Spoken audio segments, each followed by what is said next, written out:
Un país saqueado por la vieja política era el Ecuador hasta mediados de la primera década del 2000.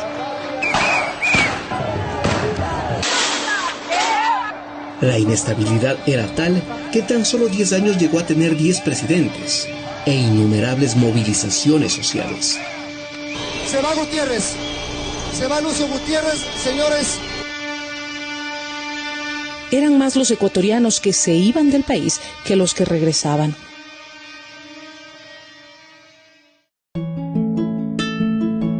Hasta que llegó un proyecto político progresista y la incertidumbre empezó a transformarse en certezas.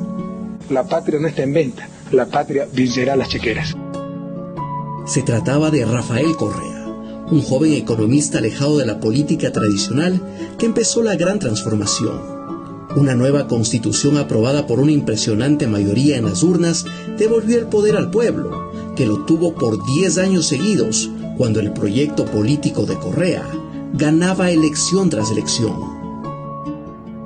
Esta es la confirmación de esa revolución ciudadana que ofrecimos al pueblo ecuatoriano en el 2006 y que este mismo pueblo nos ordenó en las urnas aquel histórico 26 de noviembre del mismo año. Con esto cumplimos el mandato, la orden que nos dieran el 26 de noviembre del 2006 de tener esta nueva constitución que siente las bases para un nuevo país. Fue así como, por primera vez, el ciudadano pudo tomar las riendas de su país y, a través del Consejo de Participación Ciudadana y Control Social, ser parte de la toma de decisiones.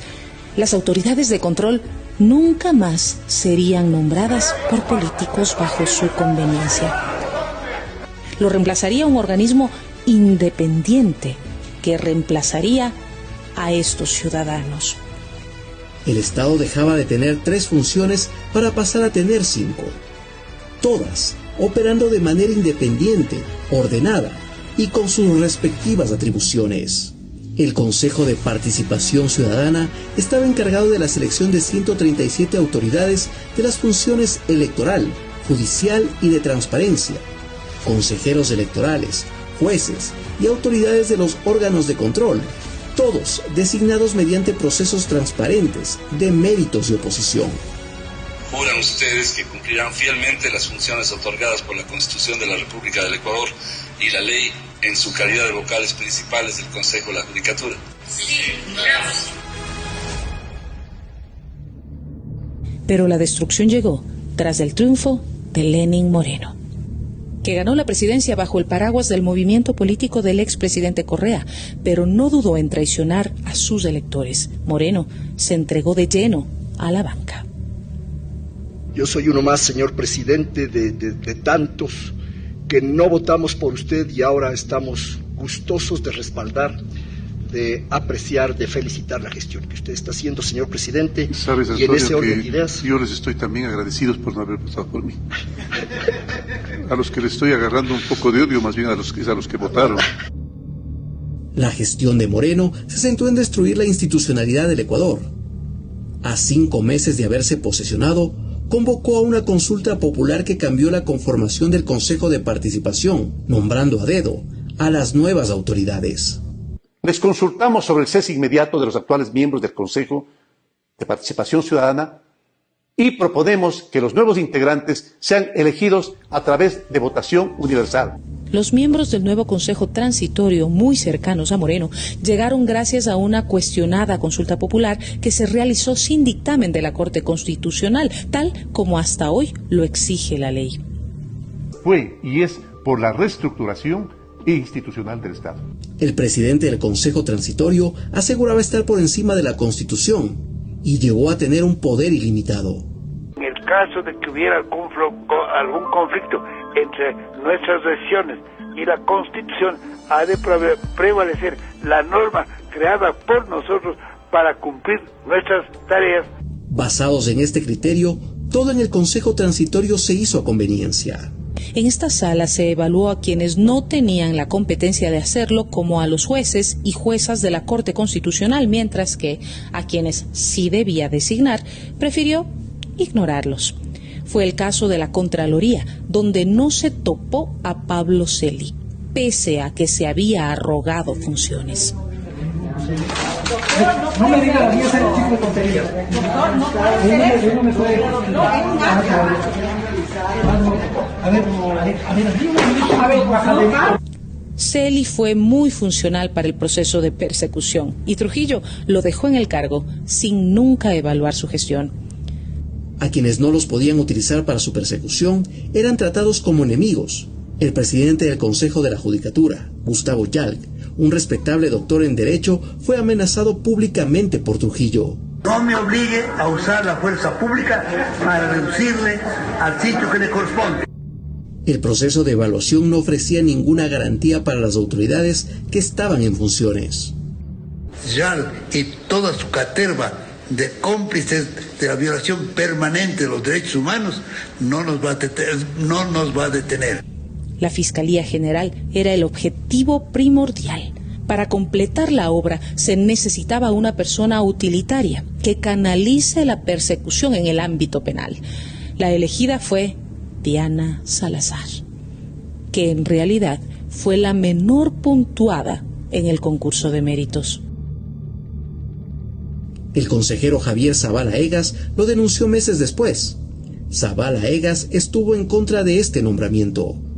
En méritos no estaba primera.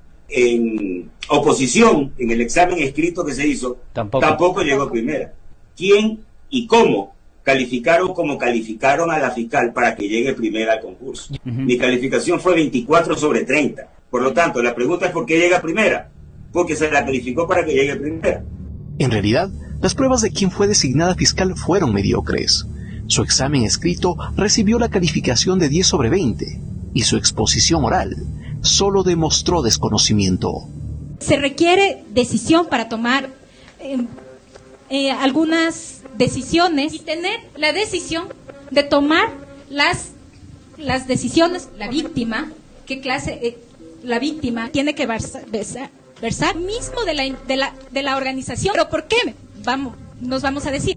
Pese a esto, fue designada fiscal general de la Nación. Porque haber sacado 10, eso no significa corrupción, significa honestidad. Moreno aseguró de esta manera los 3 pilares para la persecución, para el lawfare. Pablo Celi, el contralor subrogante, forjaba informes de responsabilidad penal contra todos los correístas. Con estos informes actuaba la Fiscalía de Diana Salazar y los casos llegaban a los jueces puestos por Moreno y Trujillo y los sentenciaban. Tradicionalmente, los fiscales tienen temor y miedo de solicitar prisiones preventivas. Entonces, debe ser aplicada en todos los casos. Llenaron el círculo y empezaron la persecución. Acusaron y sentenciaron por asociación ilícita al ex vicepresidente Jorge Glass, sin una sola prueba, después de que Moreno le retirara de sus funciones porque el vicepresidente denunció el pacto con la vieja partidocracia. Me han quitado las funciones por pedido de Guillermo Lasso, por pedido de los grandes empresarios. Comprendieron con claridad que no iban a contar conmigo para el regreso del viejo país, para el país del tongo, del reparto, de las componendas. Se inventaron el caso Balda, un supuesto secuestro en el exterior de una persona que huyó a Colombia evadiendo la justicia, y ahí salió la primera orden de prisión contra el expresidente Correa. Luego aseguraron que Odebrecht puso presidente en Ecuador y como esta empresa nunca fue enjuiciada, denominaron al caso Sobornos 2012-2016. Sin Odebrecht, la utilitaria fiscal acusó al expresidente Correa por influjo psíquico. Todo en un tiempo récord. En plena pandemia, se cumplieron a la carrera todas las instancias judiciales, un día antes de terminarse las inscripciones a las elecciones presidenciales, y de esta manera se aseguraron que el expresidente Correa no pueda participar como candidato. Sentenciado como instigadores tanto al señor Rafael Correa Delgado como al ciudadano Jorge Glass, que ellos, a través de su influencia, irradiaron para que sus ministros, secretarios de Estado y asesores cometan los delitos. De esta manera, Moreno y Trujillo cristalizaron su propia venganza contra la Revolución Ciudadana y se encargaron de que nadie pueda rever sus decisiones a través de una sentencia de la Corte Constitucional, cuyos miembros fueron designados por ellos mismos. Haré todo lo posible porque este hombre vaya a donde debe estar, en la cárcel. Pediremos que vayan a la cárcel desde el jefe de Estado y de todos los funcionarios que le acompañaron. Por eso fue que para llevar adelante enjuiciamientos penales a funcionarios del expresidente Rafael Correa, cambiaron al 70% de los jueces. Prohibición de salida del país a todos los funcionarios, ministros, secretarios de Estado y viceministros que participaron en régimen del gobierno de Rafael Correa. Un proceso persecutorio único en la historia del país, que contó con el apoyo de la gran prensa, que aplaudía. Los medios de comunicación en general tienen la idea de designarle a usted el hombre más brillante del año que estamos terminando. El gran empeño que usted ha puesto por favorecernos con decisiones históricas. El resultado de la descorreización está presente. Ecuador pasó de ser el segundo país más seguro de América Latina al más peligroso de todos, y donde en plenas elecciones se asesinó a un candidato presidencial para tratar de inculpar a la Revolución Ciudadana, impidiendo su triunfo en la primera vuelta electoral y asesinando a los 7 sicarios durante el balotaje, afectando su votación final. A todo esto se suma la nueva metida de mano en la justicia, con la destitución del legítimo presidente del Consejo de Participación Ciudadana elegido en las urnas, y tomándose además del Consejo de la Judicatura para impedir un independiente concurso de jueces. La fiscal nuevamente fue la funcionaria servil para todo este proceso. Quienes realizaron la persecución de correístas ahora pagan sus propios delitos, y algunos fueron enjuiciados por graves casos de corrupción. El contralor subrogante que forjaba informes contra correístas fue condenado a 13 años de prisión, por el sí recibir sobornos a cambio de la eliminación de glosas. Así lo reveló una investigación realizada por los Estados Unidos. El expresidente Moreno es enjuiciado por cohecho y otra serie de delitos contra la administración pública. La Fiscalía ya no lo pudo sostener más y lo acusó 5 años después de haber contado con todas las pruebas, la ruta del dinero y hasta la cuenta donde se depositaron los sobornos. El expresidente Guillermo Lasso no pudo terminar su mandato y adelantó las elecciones. Es acusado de corrupción y de mantener conexiones oscuras con la mafia internacional. El expresidente del Consejo Transitorio falleció y ninguna institución por él reformada volvió a ser como antes. Todo en Ecuador fue destruido.